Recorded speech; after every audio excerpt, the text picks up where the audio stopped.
Damon, pull it together. We have a guest. This isn't even our first. We recorded an intro before this, and I was a wreck before that as well. That's true. It's not Jess's fault. Well, we know what this is. So do you have any little funny things you want to do, Damon? Do you have any cold opens? You love doing those. Oh, I love being put on the spot about this sort of thing. No, I don't even remember the famous line from this. It's something about a hammer, right? By Grapthar's hammer. Yeah. Would you like to say it here? Please take the floor. By Grapthar's No, not you. Hammer. Oh, Jess. I'm sorry. By Grapthar's hammer. What a savings. The crowd goes wild. Welcome to Your Inner Child is an Idiot. This is the podcast where we look back on things from our childhood and see if they were any good to begin with. My name is DJ. And I'm Damon. And along with DJ and Damon, we have the one and only Jess. Welcome, Jess. Thank you. Jess has been a longtime patron, and we're so glad to have her here to talk about.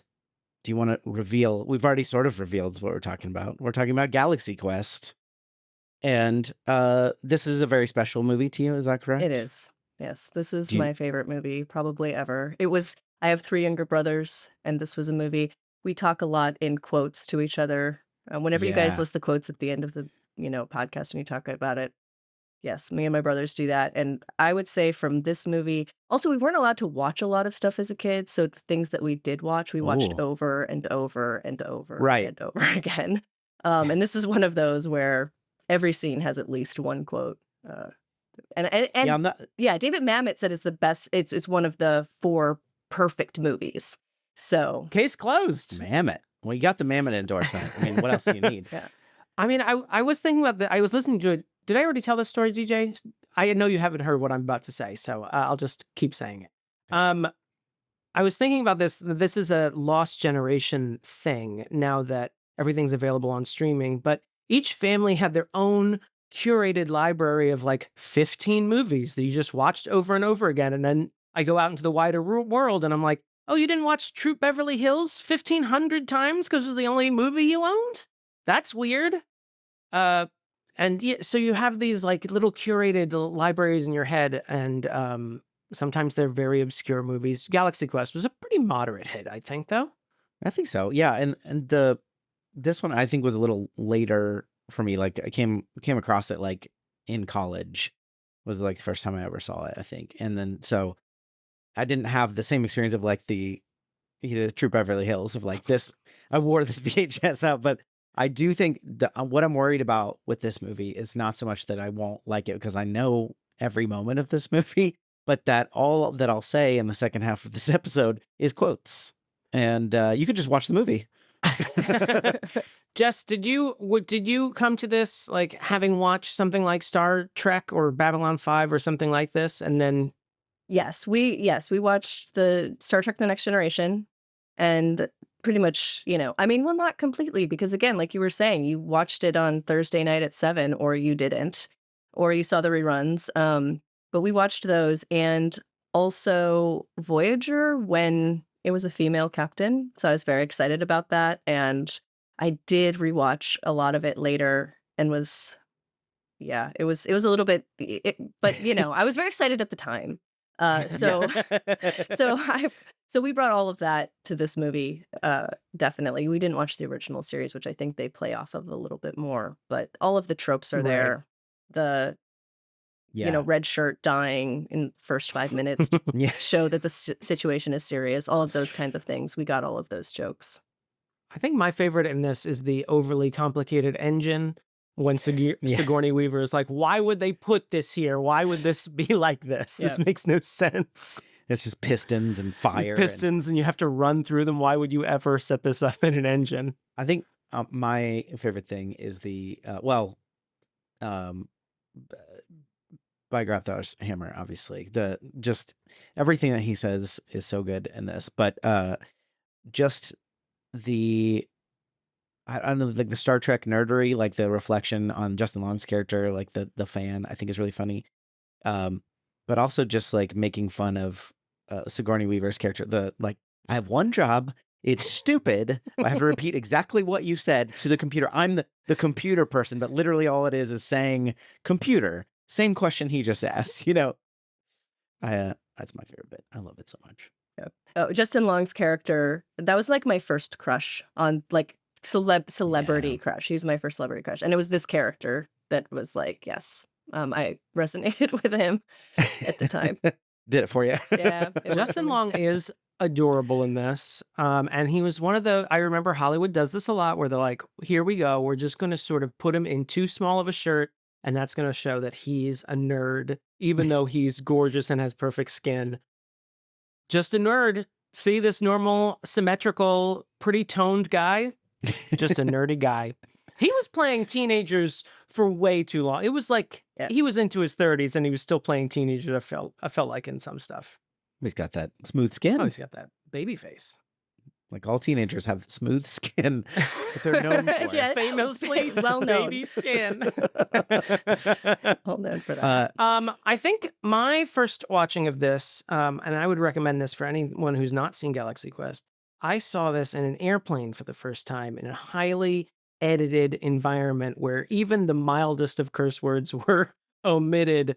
Delta thought it was too much for someone to say hell in the middle of a thing, and so that's how I first experienced Galaxy Quest. And I think I saw it again on like TBS or something, and there were whole scenes that I had missed out on. I was like, hey, this didn't happen in the Delta version. Can't believe you were Delta still on Airlines TBS, so there's probably this. things you still haven't seen. True, there still might be curse words that I'm missing out on. I can't. I'm having a hard time thinking of what you would cut out of this.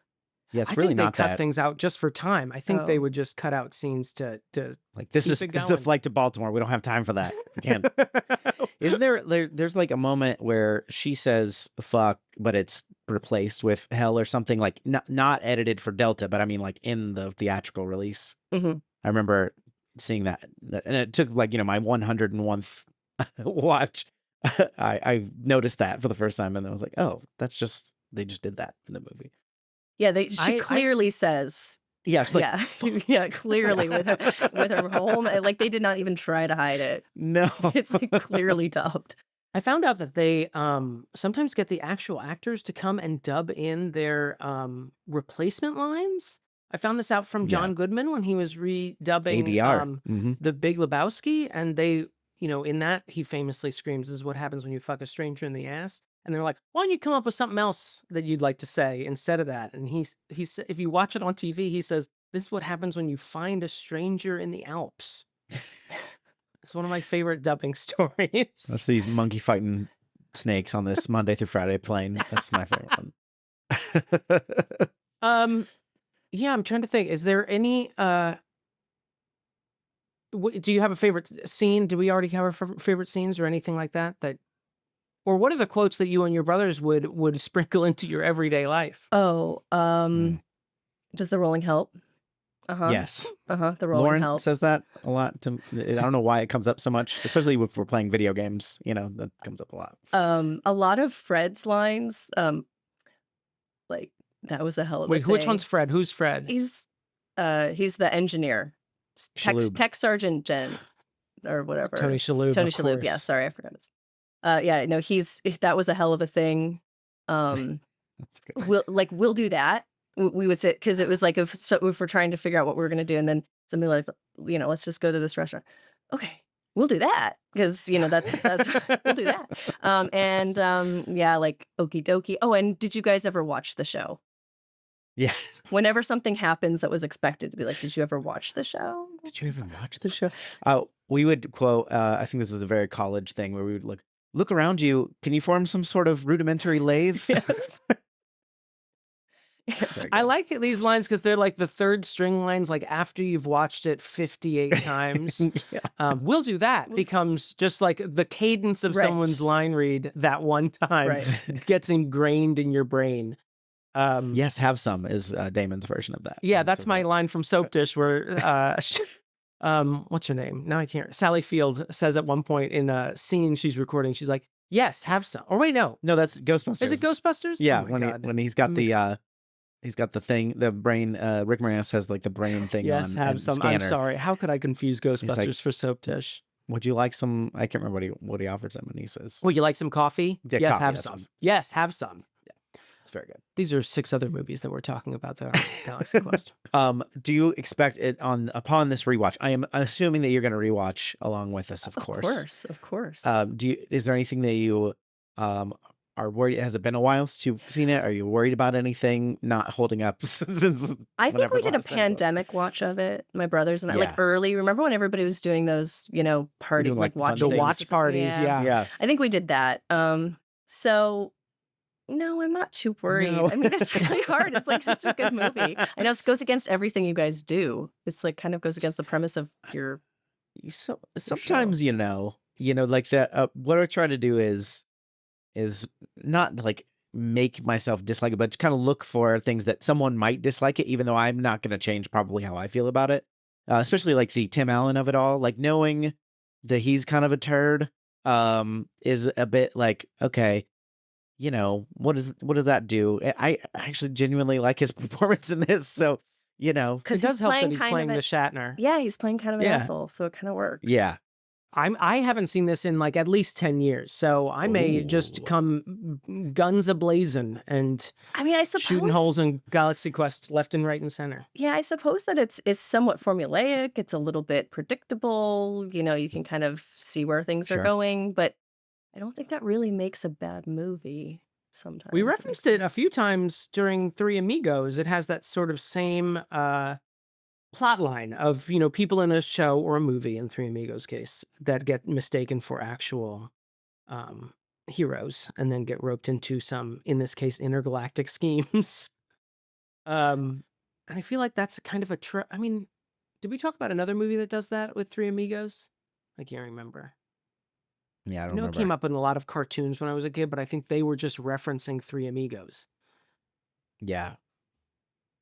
Certainly. I haven't seen Three Amigos. I haven't seen most of the stuff that you guys talk about, but I listen Wow. anyway. But yeah. I say you can skip it. It's- You've picked the right TV stars mistaken for actual heroes and roped into a scheme movie Of the as two. your favorite. You've picked the right one. Well, I don't know if you heard that, everyone, but Jess thinks that our recaps are so good that she doesn't even need to watch the movie. Well, or it the TV depends show.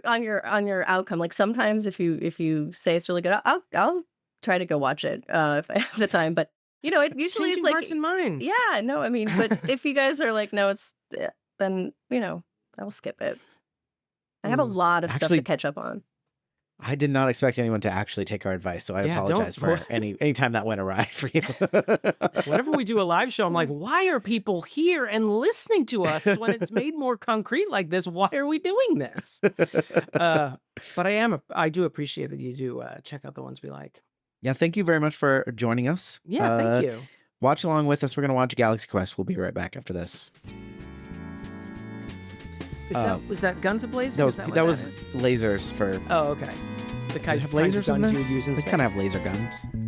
This is the part of the show where I usually tell you about our Patreon page, patreon.com/YourInnerChild'sAnIdiot. We have one of our patrons here with us, Jess. Would you like to speak to your experience as a patron of the show?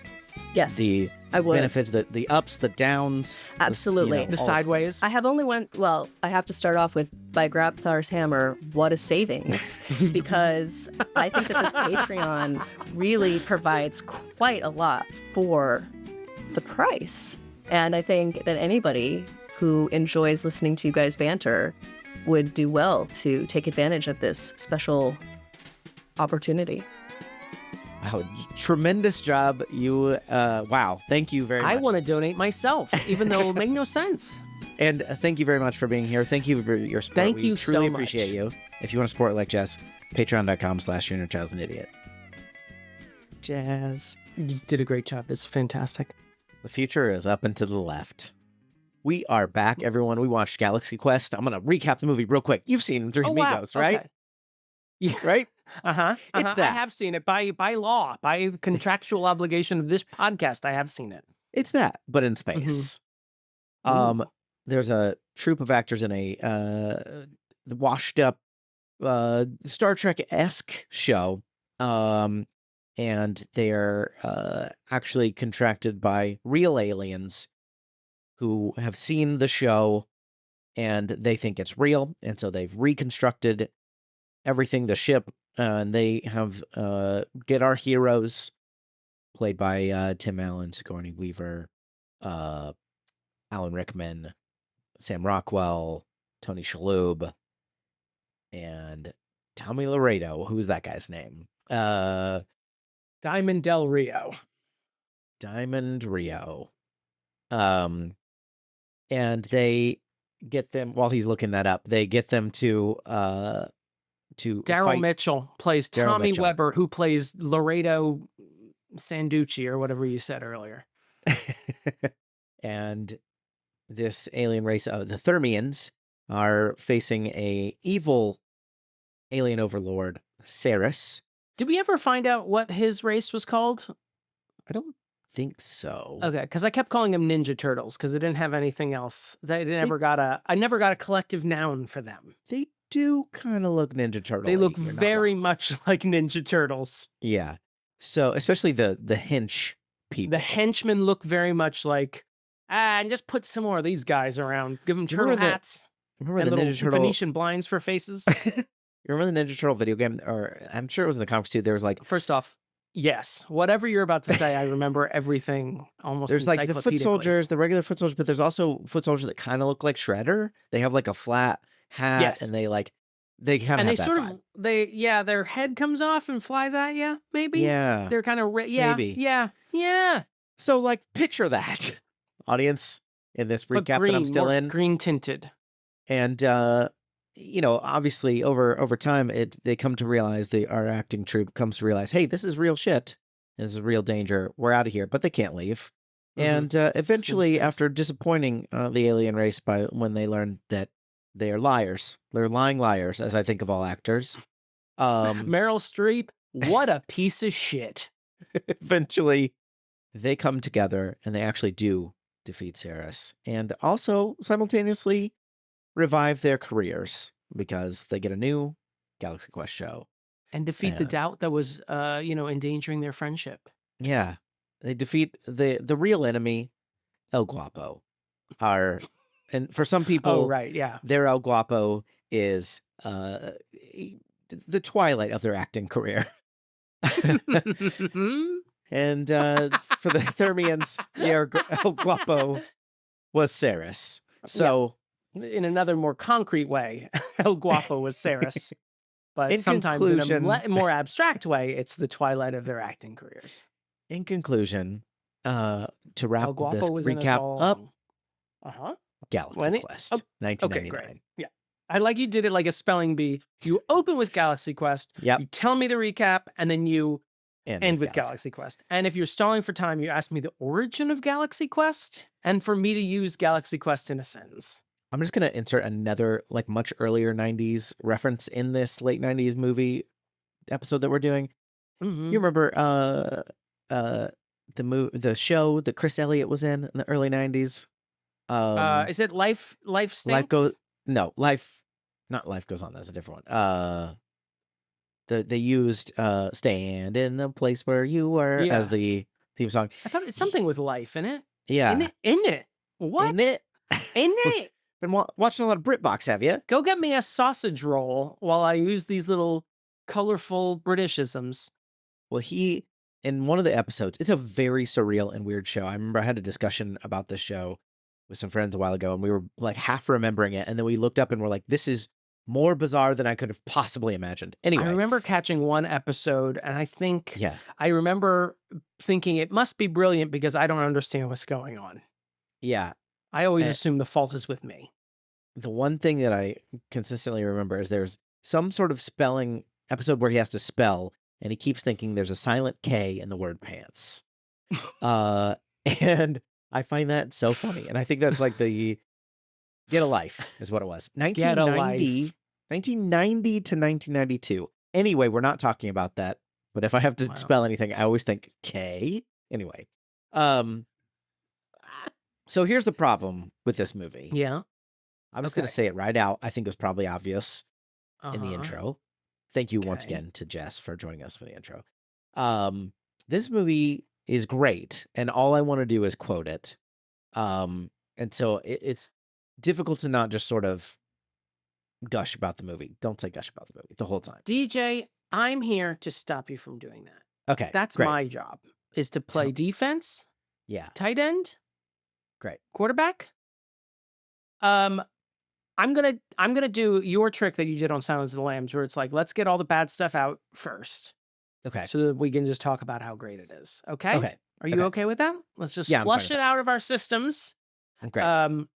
First thing I want to say is this may be the last possible year this movie, as it is, could have been made. Like this version of Galaxy Quest, this was the last ship to Valinor before nerd culture sort of took over. Before the those PC monoculture. hacks started taking over everything, you couldn't 'Cause even we show have Sigourney Phantom Weaver's Menace boobs comes out. anymore. Is this 1999?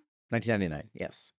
So Phantom Menace is coming out the same year, and then we're Yeah. gonna get Lord of the Rings and Harry Potter in 2001, and Right. after that, we live in this hellscape of content creation and IP mining that we currently live in. Yeah. Where I kept thinking, like, if you made this movie today, you would have to like grapple with toxic fans and like gatekeeping and racism and all that and sexism and Sure. all that stuff that is Yeah. bubbling up in fan culture. And I feel like this is the last time where it's like, look at these sweet nerds just hanging out, gushing. Gusher count? That's number 2. That's About a show that they like and dressing up. Optics be damned. They just Right. love this show so much. And I kept thinking about that and how much currently I'm tired of the the environment, the pop culture environment we're in right now. I'm sort of making up these phases, but this seems like the second era of cons, because there was like, there's been like the Star Trek, the Trek conventions for forever since, Right. And I've seen don't know when like this clips of started. the first Comic-Con and it was dire. Yeah. And I think there's also like, there were the big ones, San Diego Comic-Con has become enormous, but even in the like the 90s, that was one of the big ones. But there's the regional conventions as well. You'd have your, like mine was like Dayton, the Dayton Comic-Con or the Dayton like whatever Star Trek convention or whatever. And so those are just like, going to a regional wrestling match. You're not going to see Stone Cold Steve Austin there, but you're going to have a good Right. time, and you're going to eat a hot dog that might have been dropped on the floor before they served it to you, just Yeah. like an American. You are selling it. You are entrancing me into this lost era of cons. So are you saying that because this would have sequels? Is that like what do you mean? I guess I'm just saying, like, I What the feel fuck like are you this talking is I feel like this is the last chance where you could sort of look at nerds as like a marginal fringe Sure. part Before of they culture. took over. Right. Yeah. Before they took over and they got everything they ever wished for. And now they're Yeah, miserable with it. Yeah, and I think the return of Star Wars, like kind of began that, and then of the blowing up of the comic book movies, like that sort of something that began by me, a young straight white male, finally being seen. Like Yeah, when finally. do I get my turn? It's your turn at the mic. Yeah. Oh, At you're first, heterosexual as well? As Perfect. usual, everything that begins good becomes bad. But yeah, that's an interesting point. I guess I think I still, because we grew up kind of like, with William Shatner like making fun of Trekkies on Saturday Night Live. Like I remember that. He's like, "Go home." Like right before he realized they were signing his checks. Yeah.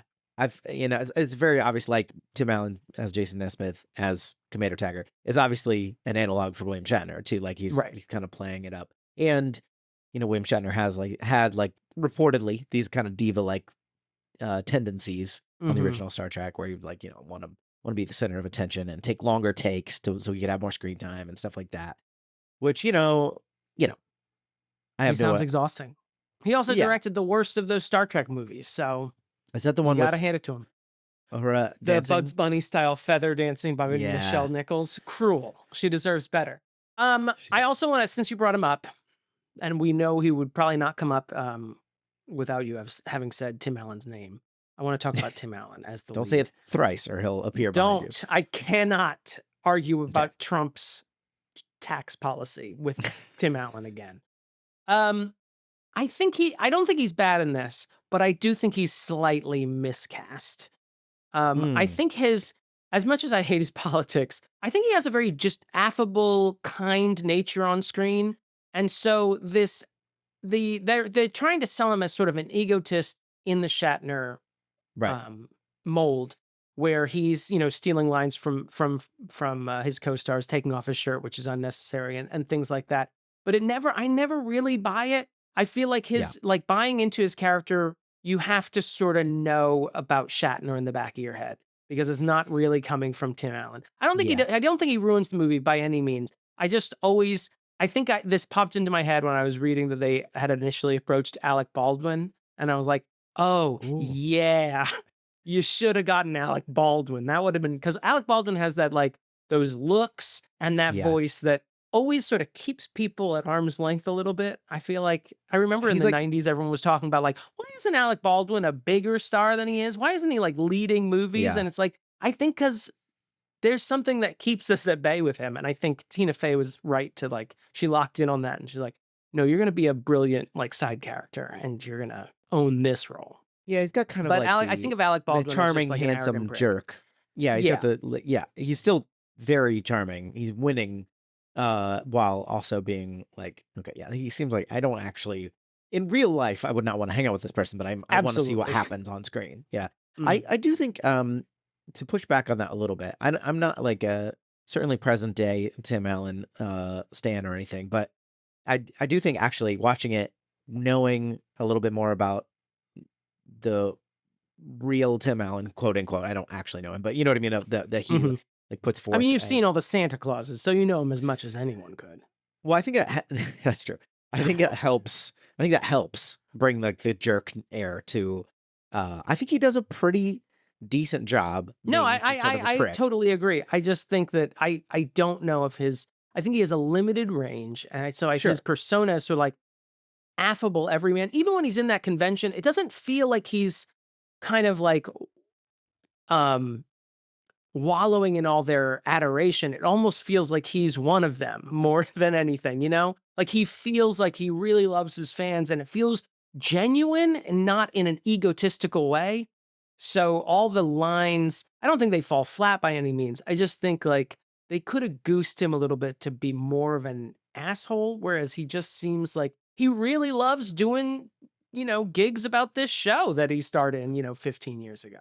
Yeah, no, well, and something what clicks for the character is he goes to the bathroom at the convention, and there's people in the bathroom that they start by making fun of him and like saying there's a bunch of washed up losers and whatever. And that doesn't, he hears it and he's kind of like, his ears perk up. But what really gets him is when they talk about how the rest of the cast talks about him. That's what actually triggers him to be kind of pissed and be like, screw this. I'm going to drink myself stupid because I don't need this anymore. That's my favorite Weird Al album, by the way. Drink myself stupid.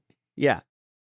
It's not that they think he's a loser, because he's like, I'm not a loser. I'm in the show. These people love me. And I guess I never really picked it down to that level, or like got that. And I thought that was really interesting, because he always thinks that they may give him a hard time, but his castmates respect him. They think he's the star. And when he learns that they're kind of talking about him behind his back, it really devastates him, which is very actory, I feel like. But also, I think, the fact that we get a pretty ripped Tim Allen when he gets his shirt off. I mean, he's not the Santa Claus bod that triggered so much with me as a teen, but yeah. If he had his shirt off in that scene, I mean, like, I don't think he's going to be any more ripped than he is in this movie. So the fact that you want to goose Tim Allen after seeing that does not surprise me. That's all I'm saying. Keeping it toy. I wanted to make a bunch of other Tim Allen jokes, but I literally can't remember any of the 20 shows he's been on in the past. I mean, he's been in that one. That one I can name, but any other shows, like Hardest Man Alive or something with Nancy Travis, I can't remember what it's actually called. Not Hardest Man Alive. Last Man Standing? Last Man Standing. That's an actual phrase that people say, not Hardest Man Alive. Hardest Man Alive.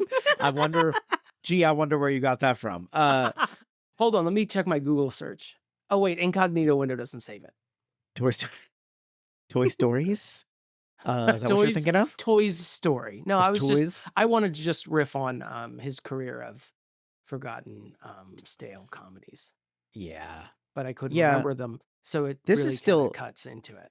This is still peak Tim Allen at this point, though. This is 1999, so he's either still in Home Improvement or just done. When did Home Improvement end? From what I read, and I didn't double check this, but IMDb trivia, which is of course fact checked by the Library of Congress, this was filmed, I think, right before he started filming the final season of Home Improvement. Okay, it ended in 1999.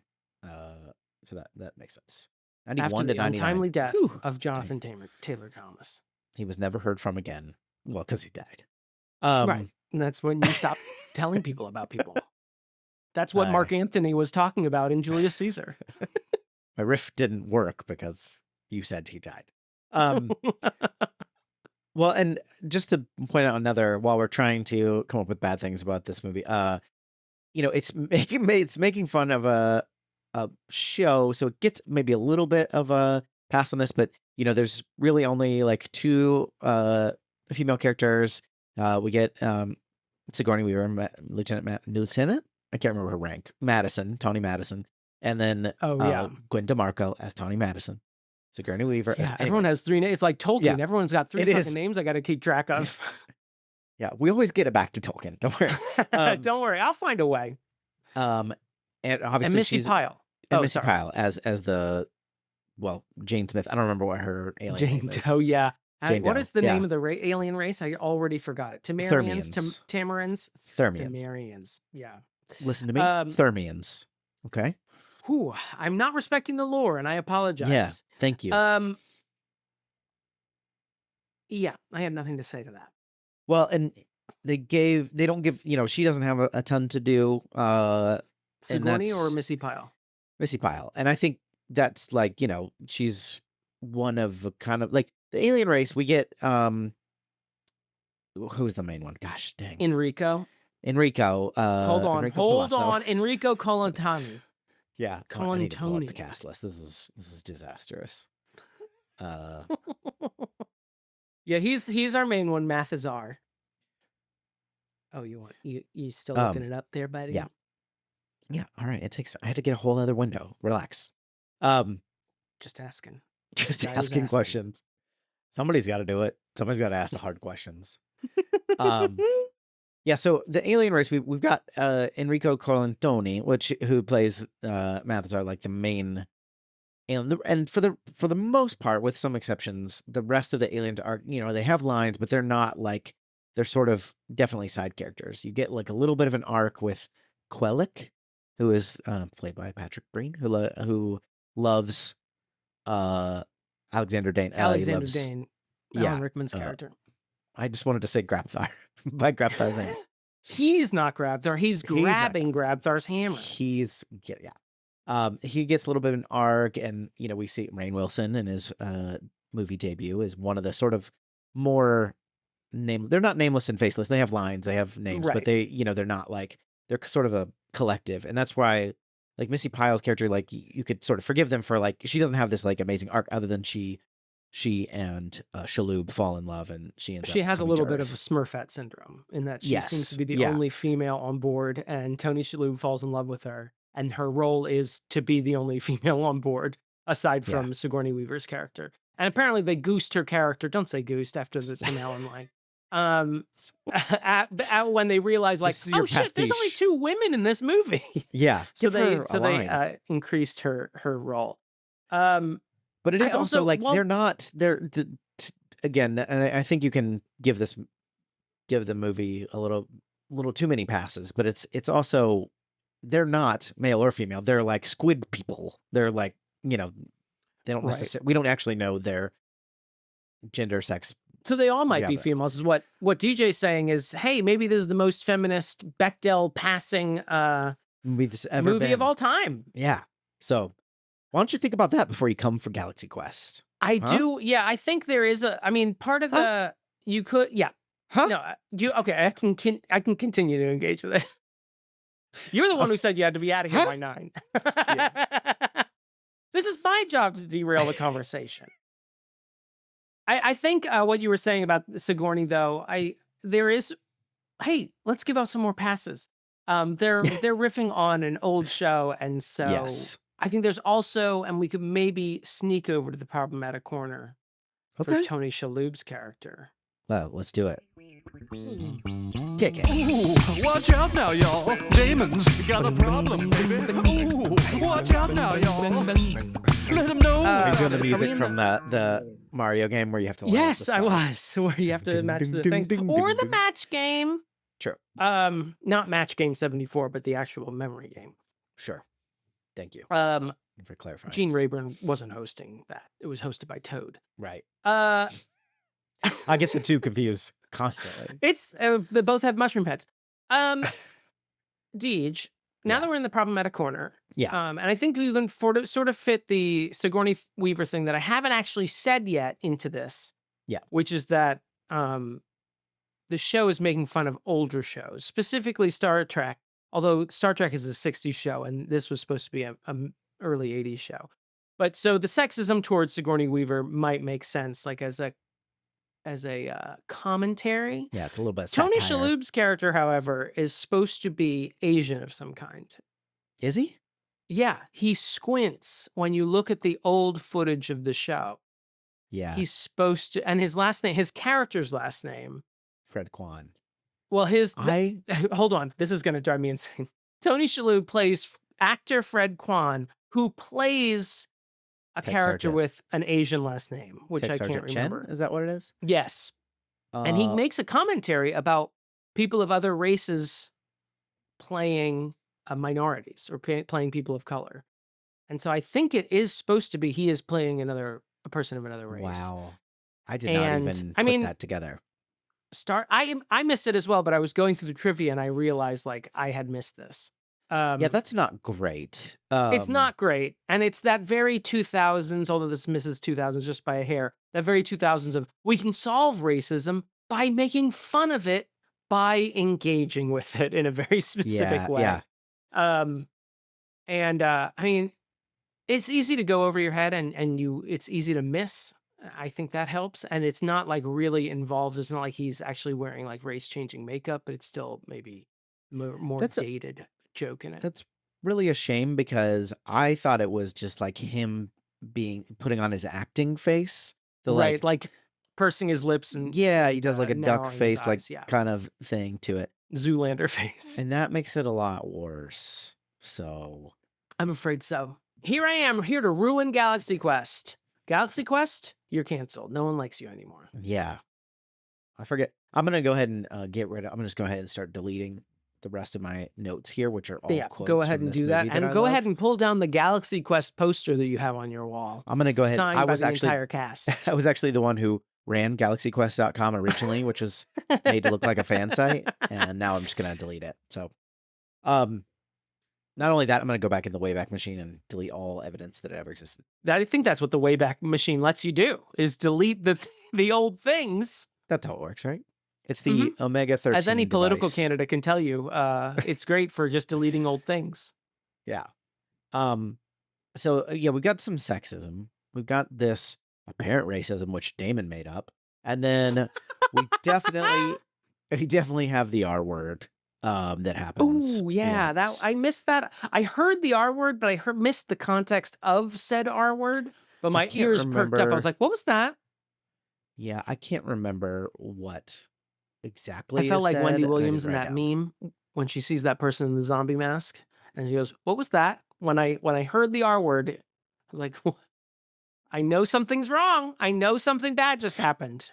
Just really glad we got like a very specific Wendy Williams meme and.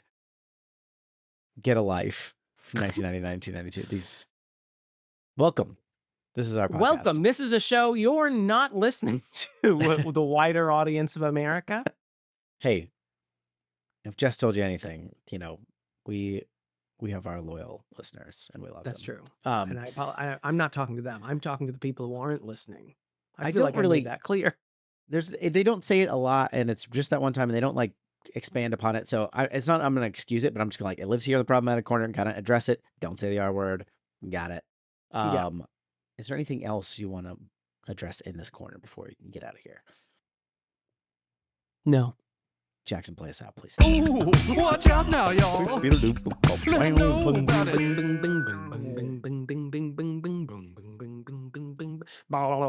You got it wrong. You got the star legs right at the end when you were trying to match up the mushroom. What else do you hate about this movie, Damon? Thank you. One other minor, all my notes are minor. The other thing I wanted, I feel like the sets of both the show, their costumes, and then the Thermarian replica of their ship. I feel like they could have really leaned into the 80s-ness of it. It felt instead very generic, and I kind of wish they had goosed it a little bit more. Jesus. I even startled myself. I've never gotten that close to the mic before. I'm scared and I don't know what to do. I feel like they could have goosed the schmaltz and the cheesiness of it. But instead it felt kind of generic and I wish they had gone a little further with it. Should I keep saying the same thing in a different format over and over again, or do you have the idea of what I'm saying? I thought it was cool what they did, where like if you see when they show like the actual clips of the TV show within the movie, it looks like an old Star Trek episode. Like it looks kind of like you can tell these are sets and that it looks a little cheesy and it's shot kind of cheesy. And then when we see the actual scenes on the real ship, it's the same thing, but it's much nicer. Like the whatever they did to build this, they like made them look. They made nicer. a spaceship. I thought that was pretty cool. No, I mean the quality of it is good. I just in the movie Galaxy Quest, this isn't actually a spaceship, so they still made the set. Slow down. But Tim Allen's playing Jonathon Taggart. Yes. Playing Jason Nesmith. No, playing Jason Nesmith. Playing Jonathon Taggart, who is the Santa Claus. Well, not originally, but then Santa Claus died right in front of him. He slaughtered the Santa Claus on his property. I mean, slaughtered him. More insurance liable than manslaughter. Took the business card, which is now a fully executed contract, and now he has to fly around in space. What did you think about the sort of special effects in general? Most of the things that were, I'm not talking about the ship necessarily, but like, them being transported through space in the warm liquid goo phase, the Omega-13 device. I'm thinking of other things, the when they're showing the spaceships kind of dogfighting. What do you think? The actual computer effects, you mean? Yeah. They were passable. I mean, I think the rock monster looked pretty good. Yeah. The weird, creepy demon children I thought were effective. Their little butts. And I mean, for 1999, I thought they looked pretty good. The warm goo, I was like, all right. And what else is there? I thought it worked for what it was. I mean, I think it looked quote unquote realistic. I have a question though, actually. Yeah. Actually, no. I don't have that question right now. I will have that question later. I do want to, though, say the prosthetic makeup and things like that. Like Saris looks awesome. His Ninja Turtle buddies looked good. All the practical effects looked fantastic. I loved it.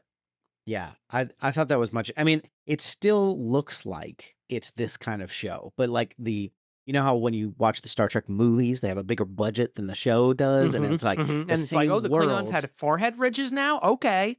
Yeah, I guess. Did they always? Did I miss that or something? No, they just had brown makeup all over their face. I guess that's cool.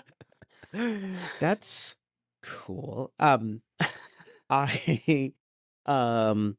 thought they did a good job making it look cool and making like so. There was apparently also some mechanics that when the actor, I can't remember the actor that played Saris. It was. I looked him up because I was like, surely I know him. It's Robin Sachs, I believe. Yeah, Robin Sachs. Is that correct? Yes.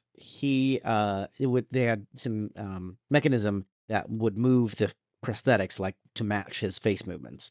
And I thought those worked pretty well. I mean, it's like Stan Winston worked on this film, like Stan Winston of Jurassic Park, and then I think he went on to do even bigger films. Damon, come on, don't keep talking. Don't start it unless you got something. But I mean, he's a legend in like prosthetics in film. So you know why I didn't So immediately go to find Robin Sachs's Sereth is because I pulled up the cast on Google, and it has the whole cast list here, and it says it's cut off. It says General Rothar. It has his first name, and then it goes ... It doesn't say Saris. The only thing he's called this whole movie. It's not on the anyway. Right. It's fine. It's not Google's fault. Don't blame Google. Sorry, Stan Winston was also involved in like the Terminator movies, The Island of Dr. Moreau, Batman. He was in the Batman's. Batman Returns specifically. The Thing, hello. So he's great. If you ever watched DVD extras, you'd recognize his face. If you were Damon Xanthopoulos in the 90s, you would recognize Stan Winston's face. Speaking of DVD extras, my darling wife, who is a massive fan of this show, or of this movie, owns the DVD. We watched the Doy, and we watched some of the special features, which are mostly useless, as you can imagine. But there's one that's really fun, which is what? I just wanted to know, can you give me a description of the DVD menu, please? Yeah, actually, why don't you give me what you think it is? Because I bet you're going to get pretty close. Just picture yourself. It's I'm thinking gray 1999. metallics. Yes. What would you matching do? the... Yeah. I'm thinking buttons that probably ovoid buttons, play, extras, credits.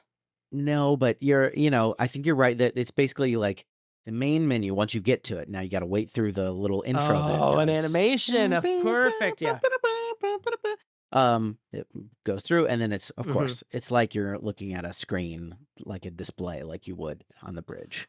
And then you click little buttons. Now see that I like. Because you know why? It's immersive. It's immersive. One of the features that they have is a Thermion dub of the entire movie, where you can turn it on, and all the dialogue is. So Lauren, maybe she's like, I have a little treat for you. You need to look away while I navigate the top menu, and then she's like, okay, I was like, is this gonna be a long thing? She's like, no. And then she played just the little last bit of the movie because it gets really annoying really quickly, but it was pretty funny. And then, of course, they have deleted scenes, which all should have been deleted. I do like when you watch the deleted scenes, like, good call, everyone. Good call to everyone involved in the editing bay. Good job. I do love a dumb DVD extra. Yeah. Including actors' commentaries. Useless. Yes. Terrible. I do want to talk about Enrico. No, hold on. I got to go back. Sorry. I'm never going to remember what collection of vowels form his last name. Yeah. I would like to talk to you about Enrico Colantoni. Our Lord and Savior, Enrico Colantoni. Do you have a few minutes to spare to talk about Enrico Colantoni? Colantoni? Was it like Italian like that? I can't speak to that. Yeah. I can't speak to that man. Colantoni, I mean, he reigned after Tiberius died, right? Right. Yes. He fiddled after Caligula. Rome burned. Yeah. He was the worst. He plays Mathazar, the sort of lead alien. He is my nominee for the Catherine O'Hara MVP award. I had many. This was a tough year. This is a tough year for the COH MVP. But I want to give it to him because, one, he inspired all the other Thermanians how they would act with his weird. Amazing. Is he speaking while inhaling? Is that what he's doing? He's doing kind of a sing-song talk but also monotone voice. It's very good. And then they walk. They walk like marionettes, like their arms are linked to their feet. So they kind of walk like an Italian marionette. And I didn't just say that because Enrico Colantoni is of Italian descent. His middle name is Pinocchio as well. Pinocchio, why you dance like that? It's pronounced Pinocchio. Thanks. But he's fantastic in it. I liked all the Thermanians, and I liked how awkward Yeah. they are and how they laugh weird. I like He's it so when good. things are impersonating humans. It always makes me laugh. Up to and including Alec Baldwin in 30 Rock having to act in a skit on TGS, two and coffee he cups. doesn't know what to do with his hands, and so he starts moving his hands in sync with his legs, and it never fails to make me laugh. I think he's great. The fact that he inspired all the other Thermians and the way that the actor portrayed him is pretty incredible. Just in terms of laughs, Okay. he's up there, but I think I know who you want to nominate it's Sam Rockwell. as guy I number 6. it's Guy Fleekman. Alan Rickman might get the hardest laughs, but he doesn't have the volume of laughs. Alan Rickman is a treasure. Actually, everyone in this cast, like the Sigourney Weaver's great. She just doesn't get as many laugh lines. Shalhoub is great. But Sam Rockwell gets so many great moments and lines in this because he plays like he's the guy that's just sort of been on one episode and he's like kind of around and in the convention in the beginning kind of gets his way onto this adventure, and then he's like really freaked out about dying because he's like, I'm the red shirt, I die. He didn't say red shirt, but he gets so many incredible moments.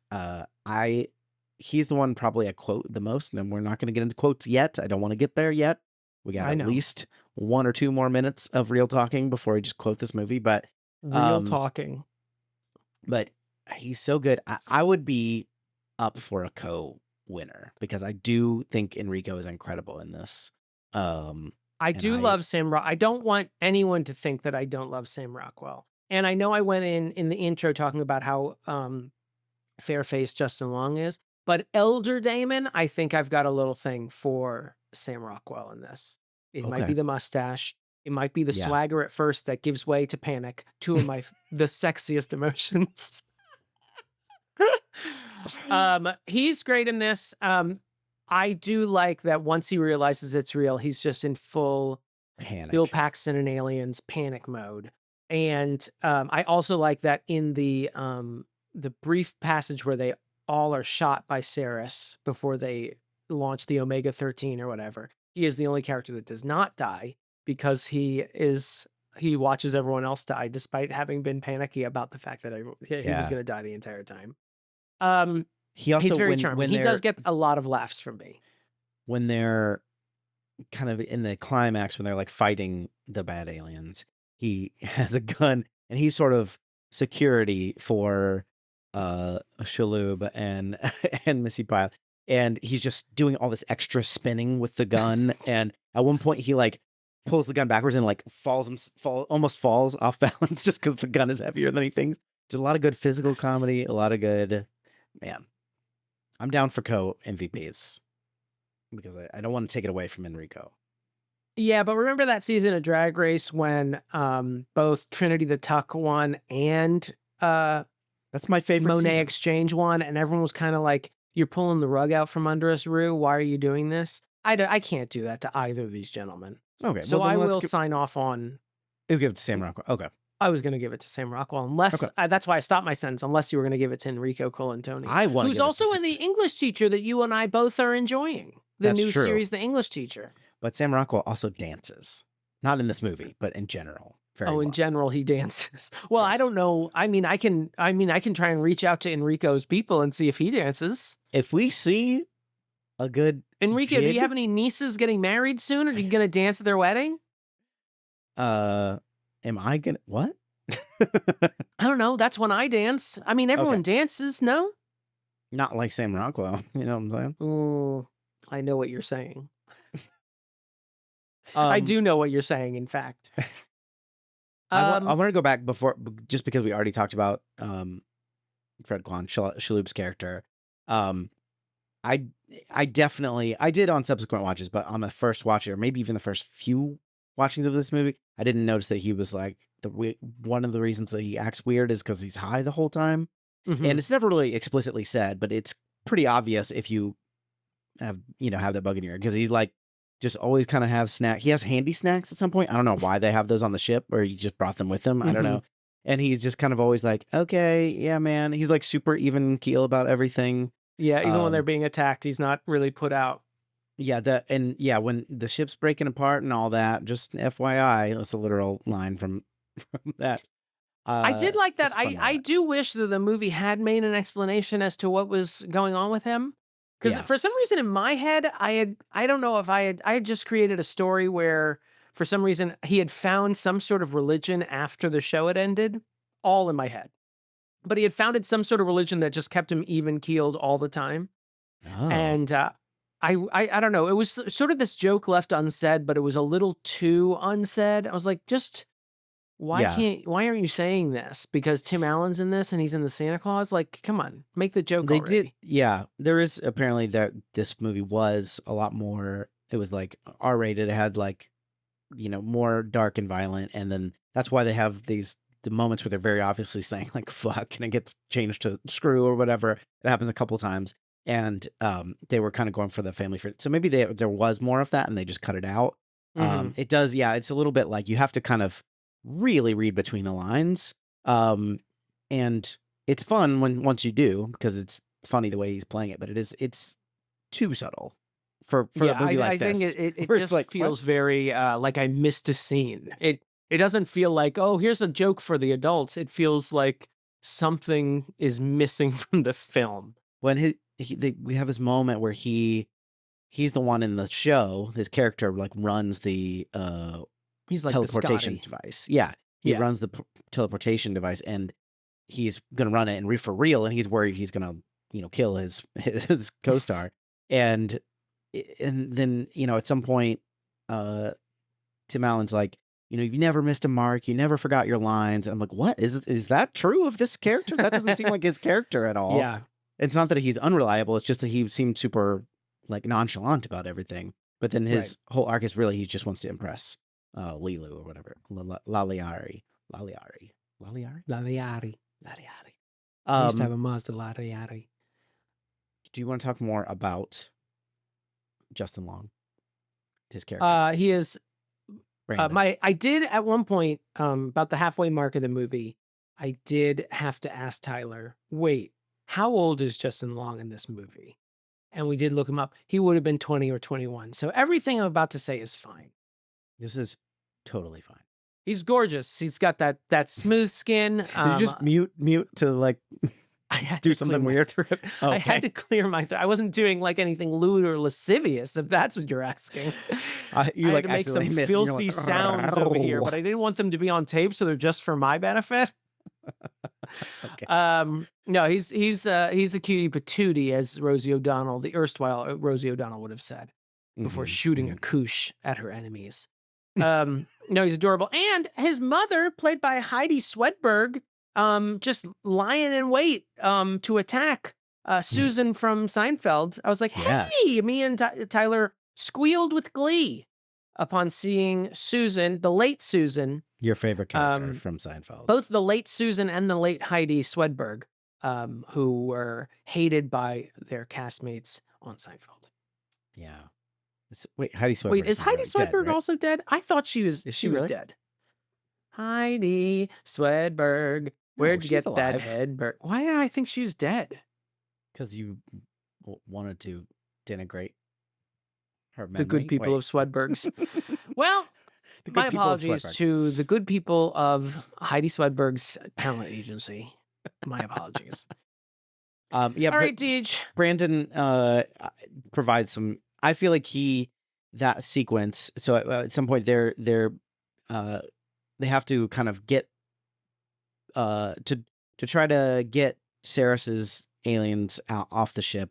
They need help, and they call him on. And he's just a super fan who like knows everything, and so he calls in his his guys in the chair, like his buddies, and no time for pleasantries, Kevin. And I feel like a much needed relief, because in order to actually move the plot along, the third act gets a lot more business. There's a lot more business, a lot less jokes, and I feel like that's a much needed comic relief in that moment, because at some point he stops answering them because he has to take out the trash. Which is that is an excellent I do like sequence. What else you got? Got anything else?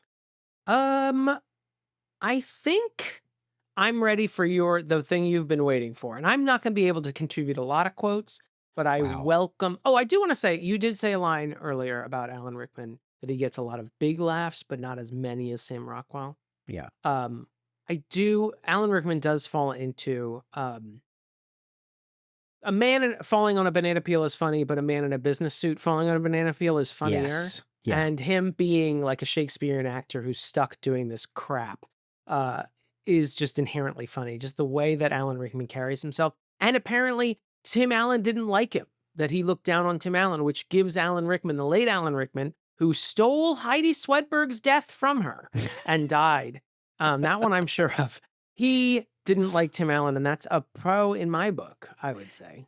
Yeah, there's apparently a moment, and this might be apocryphal, but that Tim Allen was doing something, one of the like more serious moments, and he's like, I don't like what I'm feeling right now. I'm going to go to my trailer for a moment.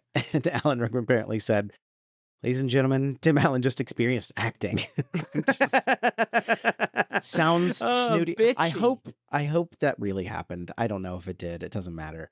But yeah, Alan Rickman is incredible in this. He's just a delight. I also like that he's playing a not that great of an actor in like who's kind of got a high opinion of himself. There's a couple layers to it that are great. It's not, like I'm not saying it's that no one understands it. I'm just saying like he's playing kind of a washed up actor who thinks bigger of himself, but who really only has this one big thing to his name.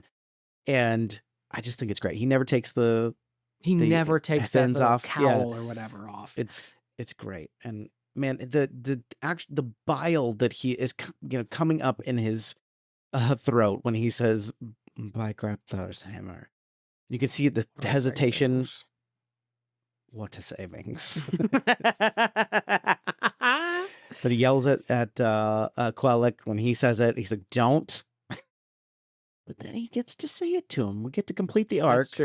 That's true. I do like, just to be a little bit more serious about it, I do like that we do have character arcs. They're not all like incredible or anything like that, but like they did try to have, an arc for every character. I think that's super cool. That's all. That's what's called screenwriting. Where do they come up with this stuff? All right, let's get it out of your system, buddy. Okay. I tried to, so we did quote a bunch in the intro, so I tried not to repeat myself. Just along when he says, I hadn't even gotten to the relevant conundrum. These are things I might or have used in real life too. So do you have pages or do you want me to wing it? I've actually said that before. I didn't think it was from this movie. I actually thought it was from a different movie. When I did in that same scene. Sorry. No, you're good. This wasn't a quotable moment, but it was a moment where it's like, have you guys ever been to Los Angeles? Where he is taken to this thing and he still thinks it's like a nerd event and they're like doing a stage play and they just want him to say a few lines. And he's like, all right, let's just do this. I got a gig in Van Nuys in in a quarter of an hour. Yeah, I'm like, you have to get somewhere in LA in 15 minutes? You have to get out to Van Nuys? What are you, fucking insane? I think he lives doesn't he live in Malibu or something? That's not that close. Yeah.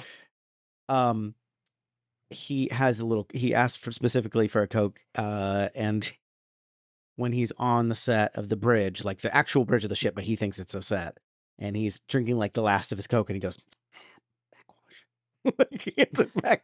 He like whispers backwash.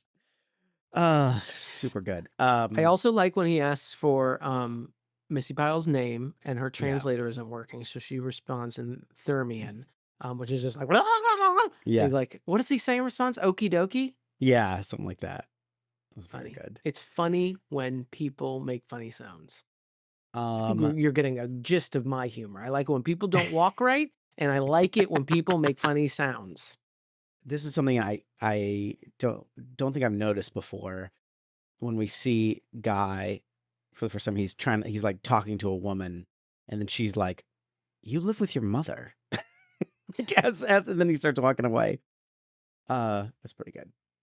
I am the moment that the reason I will allow Guy to win the COHM MVPA is Just for our new because listeners, of- that's the Catherine O'Hara Memorial MVP. correct.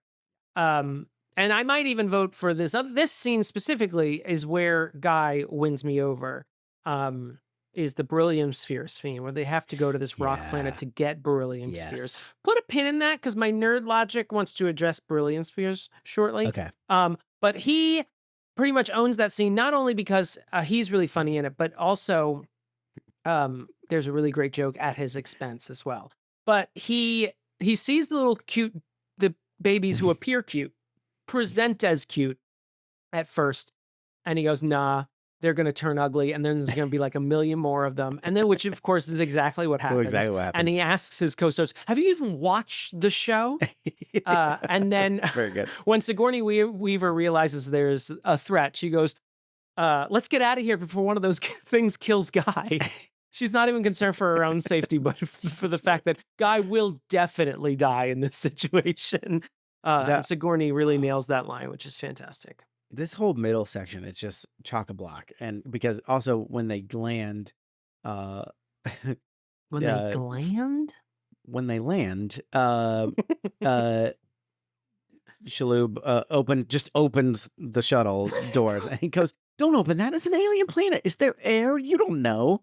It's very good.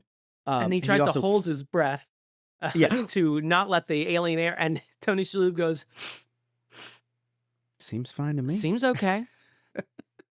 Before that, he's freaking out as they land. He's like, I thought I was the one who dies on the ship, but now I realize I'm the first one who dies on the planet. And he's freaking out. He's like, do I even have a last name? She's like, Guy, you have a last name. And he goes, do I? Do I? Lauren and I yell, do I to each other all the time. What a weird thing to yell. I think the beryllium sphere scene would be my Sally Field scene. Okay. Them fetching the beryllium spheres from mine. Here's my nerd logic, though. So in this universe, the Thermarians, whatever they are, saw Damon. The Thermians. Have some respect.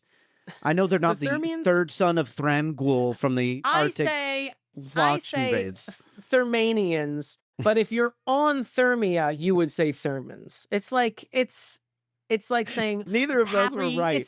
It's like saying Paris versus Paris. Like you're just being arrogant when you say Thermians or whatever. What is it? Thermians, yeah. Oh yeah. Now you've said uncle, it right my great uncle once, Thurman is what I keep thinking about. Think of a thermos, but people that live in a thermos. The Thermians. Oh, Thermians. See, why didn't you just explain it like that from the off?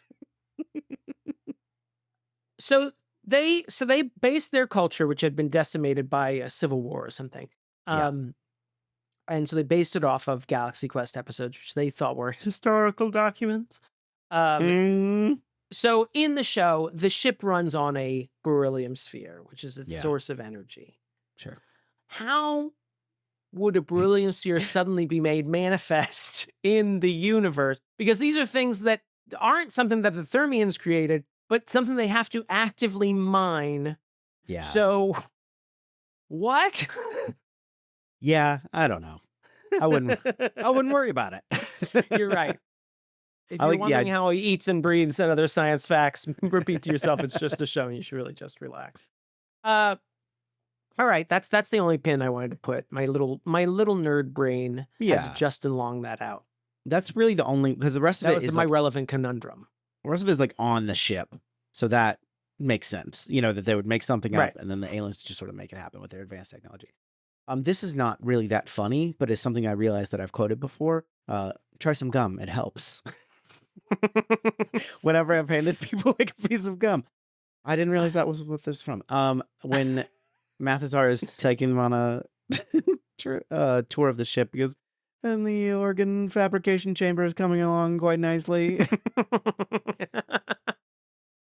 This one Lauren quotes fairly often, which is Guy is just sort of smiling like a doofus at one point when they first come on the ship, and he's like, "What are you smiling at?" He's like, "I'm just jazzed about being on the show, man." That's how Lauren describes like friendly dogs. They're just sort of like happy to be there, just jazzed about being on the show. I do like, I'm not going in order, but when they crash land into the convention's, third or fourth or fifth day where it's running? Been going for a while. When Guy comes out of the ship, Kevin McDonald, my favorite kid in the hall is the Yes. announcer, and he goes, and it's another crew Shipmate. member. Another shipmate. Another shipmate. Doesn't even have a name, and it's charming to me, and he waves. He also gets, Guy waves. as Dr. Lazarus comes out, as Alan Rickman comes out, he goes, give him a hand, he's British. Like that. Kevin McDonald, just a little touch of Kevin McDonald goes a long way. I love Kevin McDonald. He's got a great panicky voice. Um, Again, one of the sexiest features in a person. I have only 14 or 15 more quotes, so Pick your top 3, I would say. I do have a question. We did have, at one point, Saris yeah. tells our heroes that his ship is going to tear them apart like tissue paper, which is very much a meat back Tissue on the paper. menu boys type line, which Yeah. made me wonder, so on Saris's home planet, there is tissue paper that you would wrap gifts in or stuff into a gift bag to prevent someone Yeah. from looking at their gift. That's nice, isn't it? Isn't that nice to know? It is nice. It gives them a little bit more, 3 dimensions. They're not just a warmongering race. They're also avid gift givers. I don't know how, but like I get the impression that Saris is familiar with Earth culture, because they show him the quote unquote historical documents, and he immediately clocks it at a TV show. Like he knows Yeah. what it is. He understands. They at least that have it's- theater on his planet, which he can Yeah. understand acting. Yeah. So my headcanon is that they've also received all these signals, but he understands, like every TV transmission since the beginning of TV, his planet has received, and he understands what it is. I'm not saying he loves Malcolm in the Middle. I'm just saying he understands. He's an 8 is enough guy. He's not Yeah. a Malcolm in the Middle guy. He really thinks the golden age of TV was the early 70s. After Mork and Mindy, it's all downhill. Oh, yeah, that was the peak. I'll stop Well, you quoting okay, this. go except for- ahead. I'm going to give a couple of Gwen ones because she hasn't gotten enough love in this. She, I don't remember if we said this in the intro, but they're talking to Saris on the big screen, and he's threatening them, and then Tim Allen gives like the cut button like to mute it, and then Sigourney does it back, and then Tim Allen's like, fire everything, and he thinks he's not listening, and then she's like, I told you, I gave you the cut the signal, and she's like, no, you gave me the we're dead. I agreed. Like I know where the mute button is. I love that so much. I do very- like Sigourney, from what I read, did seem to enjoy. She actually fought to get this role back when Harold Ramis was attached to direct. And he didn't want to give it to her because he didn't want any of the actors to be like associated with sci-fi movies. And so he didn't want Sigourney Weaver Yeah. from Alien to be in it. And she really fought to get the role. And then I think when the new director came on after Tim Allen was cast, another weird Tim Allen moment. When Tim Allen Yeah. was cast, Harold Ramis exited stage left and did not I'm want out. to direct anymore. Although he I'm did out. later say like Tim Allen was a great choice and he enjoyed his performance in the movie. That seems like I'm not saying that's not true, but it does seem like there's probably more to that. I You know what I imagine mean? there is Yeah. more to that, but I can also imagine, I think there was sort of a bubbling sort of, I don't want to say elitist because I support it, but an elitist, I mean, I've called myself an elitist before, an elitist Inside sort of the attitude beltway. towards Tim Allen of just like, what is this crap? And I think Yeah. I can imagine that being like, no, don't bring him onto this. I don't want to do that. Yeah, whatever that thing is. She also gets to say a great line, which is she just repeats the computer. And so he says, at one point, she's like, that's getting really annoying. And she's like, look, I have one job on this ship. It's stupid, but I'm going to do it. Okay. And everybody's like, okay. I do like that she commits to that is her job and I'm going to do it. Of course, we also get well, fuck that / screw that, which apparently yeah. was another edit that Yeah. the studio pushed to get a lower rating. Yeah. And the director, I should say his name while we are talking about him. Do you have his name handy? Dean Parasot? Mm-hmm. It is know how to spelled say like that. Parasot. It might be Parasot. But he also encouraged directed her Bill when and she Ted Face dubbed the over her Music. own line. When she dubbed over her own line, he encouraged her to do it as as badly as possible. So it would be completely obvious that she said, What a "Oh, fuck rascal." that." He directed Dean, Dean, you He directed scamp. Bill and Ted Face the Music. He directed Okay. some of one episode of Santa Clarita Diet, 2 episodes of Oh. Dirk Gently's Holistic Detective Agency, which had some good moments. Okay. Grace and Frankie, 2 Yep. episodes of that. Just What made movies? fun of them in a comic recently. I bet that really did well with your Oh, audience. they're probably still putting aloe vera on that burn. All right, I'm good. Do you wanna go to the verdict? Do I have any quotes? I already addressed the tissue paper logic problem. Yeah, That let's was get your out of video. here. Since you're already 14 minutes late, my friend, with your quotes and your what have yous. What do you have at 9 o'clock in the evening? I just really want to be done at 9:30, so I told you 9. Nice. One thing, Damon, what's your verdict? I'm making you go first. Hi. I am gonna say Your Inner Child is not an idiot. This is an enjoyable film. I don't know if I enjoyed it as much as you enjoy it. I think it is. Can you guess what I'm about to say? I think it's a Great. really good Saturday afternoon. Saturday afternoon Christ. movie. I don't know if I'd want to like watch it on my own, but if I stumbled upon it, I would probably watch it to the end. It's a very fun, enjoyable movie. Damon Nothing only wrong watches with movie. it. Damon only watches Nothing movie wrong with between it. 1 and 5 p.m. on Saturdays. That's the only time you get to watch movies. That's it. Put my feet up. Too early to start drinking. Too late to start on any projects. Might as well watch the last 2/3 of Galaxy Quest. No, it's a very enjoyable movie, and I like it. DJ, a man who has based his entire personality on this movie. Yeah, What did you think? I love this movie. Your Inner Child's not an idiot. The movie's great. It's not perfect, but it's great. It's extremely rewatchable. It's extremely quotable.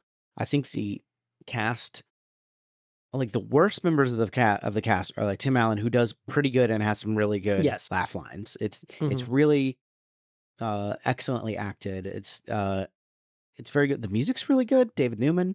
You probably remember Randy him for Newman. doing the music for Brave Little Toaster. For I do remember him for that. Yes. Don't Tell Mom Babysitter's Dead. Yep. I Um, remember the score from that as well. Yeah. And others. No, but Sandlot, Coneheads, like everything we've Other ever scores I've watched. loved. Tommy Boy. Who can't forget the theme from the Coneheads movie? Hum a bar for me. Coneheads bouncing here and there and everywhere. Everywhere. There goes the Coneheads. No, I like it. I think it's great. I think that it's not like a deep movie, but our characters they go somewhere. You know, they grow a little bit. We get It has a 3-act structure has to a it. 3-act structure. I just feel like we see a lot of movies that don't do that, even though that seems like a 101. True. It is true. I don't mean to be down on this movie. I'm not Yeah. trying to bash it. I think it's a perfectly enjoyable movie that I enjoyed watching, and I don't regret it. Yeah. I just think it's one of those. This movie is a vehicle for a ton of funny moments for me, for a ton of funny Mhm. quotes. Sam Rockwell, Alan Rickman, to a lesser extent, Tim Allen, Sigourney Weaver in there, Justin Long's in there. Like they've all Susan got Weaver. Susan's. She's doing great. Before she licked all those stamps. All right. No, I meant Susan Weaver. You know, Oh. Sigourney's true name. Suze. Her true identity. Suze. I'm sorry. She solves It's not- crime as Susan Weaver. It's not Suze. It's not. It's Sigourney. It's Sigourney. Man, that really blew my mind. Sig Weaves. You know, I love a Sig Weaves. I think she's good. I Mhm. do think it's really excellent how, it just goes to show you what a great actress she is. This is not the kind of type you've seen her play in anything else, and she nails it. It's great. The director said she had this like fake breasts Yeah. under her suit, and she kept, throwing them in everyone's face because she thought it was so fun. And they couldn't take that blonde wig off of her head. It's very charming. She's having so much fun. She's a funny actress. What do you think, everybody? Email us, yourinnerchildisanidiot@gmail.com. You can text us or leave us a voicemail, 615-576-0525. I said text us. You can text us or leave us a voicemail. You can text us But or I leave can't us a say voicemail. gland. I can't call it out when you say gland. Gummy bears. God damn it. That's 2 days of my life. I'm going to have the fucking Gummy Bears theme song in my head. You can text us or leave us a voicemail, 615-576-0525. I was getting the patrons sheet ready, and so I didn't know you were just waiting. Yeah. Keep all this. Not great with spatial awareness. I want to thank our patrons for supporting the show, including the incredible Just Cuz. Thank you, Just Cuz. Little Miss Chicken Nugget. Lindsay, Halik. Beth Surmont. Bill Haynes. Captain Jean-Luc Picard. Caroline Amberson. David Mort. Dr. Malcolm's Heaving. Bosom. Dramatically placed hot dog. Heather Tuggle. Hizoner the Mayor. Jackson has an unhealthy obsession with Damon and a penchant for good theme songs. Jeremy Powlen. Jody Passanisi. Jonathon Day. Josh Frigo. Karen Curd. Larissa Maestro. Lindsay Nell. I'll let you do that one. Oh no, Damon's Australian accent. Particle Man. Shit on the Cartouche. T. Smith. The Elusive fan Gromkin. The Hands of Fate. The supreme ruler of this podcast. The Zesty. Tommy Boy is my favorite movie. Travis Vance. And Zachary Hartley. Thank you all very much for supporting the show. If you want to support like them and our lovely guest, Jess, patreon.com/Your Inner Child is an Idiot. Dun, dun, dun, dun, dun, dun, dun, dun, Gummy bears dancing here and there, bouncing everywhere.